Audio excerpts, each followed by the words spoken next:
আপনারা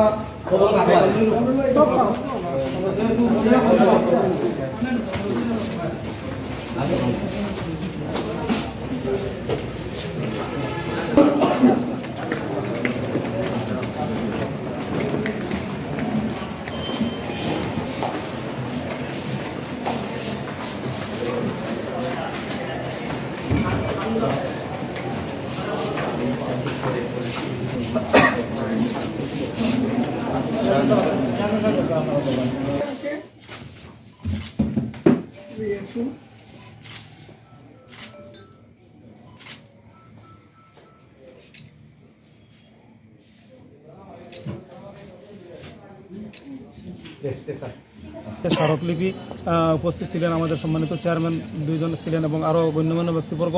আমরা আমাদের শ্রমিকদের উদ্দেশ্যে এটাই বলবো যে আলহামদুলিল্লাহ সম্মানিত শ্রমিক ভাইয়েরা যারা আছেন, আমরা আপনাদের পক্ষ থেকে অত্যন্ত সুন্দরভাবে স্মারকলিপি দিয়েছি এবং সম্মানিত টিএনও মহোদয় তিনি এটা রিসিভ করেছেন, আমরা রিসিভ কপি পেয়েছি এবং আমরা আশাবাদী সম্মানিত সাংবাদিক ভাইদের মাধ্যমে এবং টিএনও মহোদয়ের মাধ্যমে আমাদের এই দাবি মন্ত্রণালয় পর্যন্ত পৌঁছবে এবং শ্রমিকদের দাবি পূরণ হবে, এটাই আমাদের প্রত্যাশা।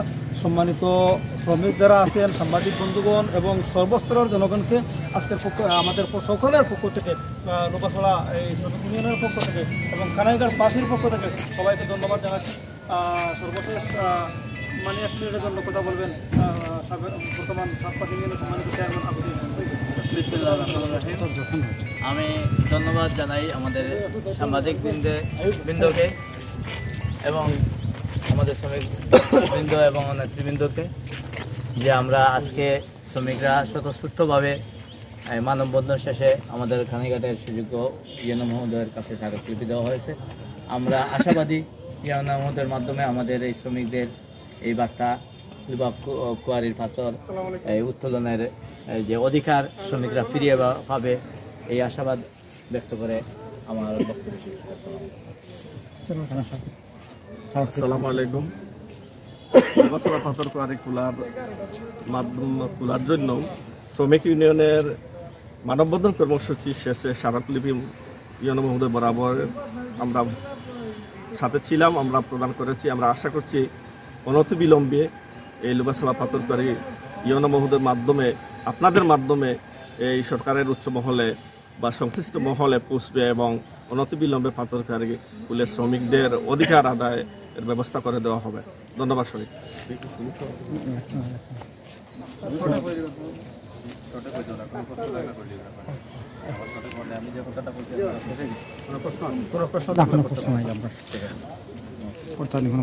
আজকে যে স্মারকলিপি দিলা, তো ইউনো সাহেবের কাছে আপনারা কিতা সান্ত্বনা পাইলা যদি একটু কইন?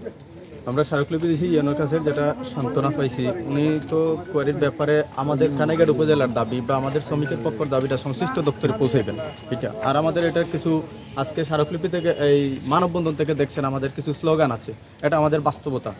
আমরা শ্রমিকরা, আমরা কোনো শিক্ষিত কোনো লোক না, আমাদের কোনো আলাদা কোনো ডিগ্রি নাই, কোনো টেকনিক্যাল কোনো প্রযুক্তি আমাদের কাছে হাতে নেই, এই জ্ঞানও নেই কোথায় যে আমরা ইন্টারভিউ দিয়ে চাকরি করব। সরকারে আমরা আরও দু একবার আরেক জায়গায় আমরা বলছিলাম ওই এসপি মহোদয়ের কাছে, তখন তারা বলছিলেন যে কোয়ারির বিপরীতে যদি আমাদের রেশন চালু হয়, রেশন তো সরকারে তো ন্যায্যটারে পাচ্ছে না, আর আমাদের এত শ্রমিক কোথায় যাবে? অল্টারনেটিভ চাকরির কথা বলছে, আমাদের শ্রমিকের কোনো চাকরি নেই। ওরা কোনো অন্য ডিপার্টমেন্টে কাজ করার যোগ্যতা থাকতে হলে অন্য ডিপার্টমেন্টে চলে যেত।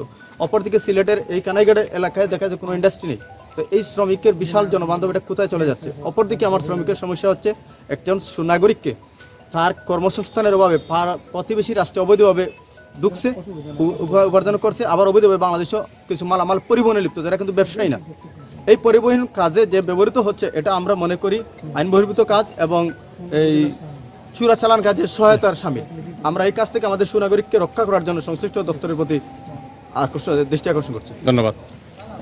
আসসালামু আলাইকুম।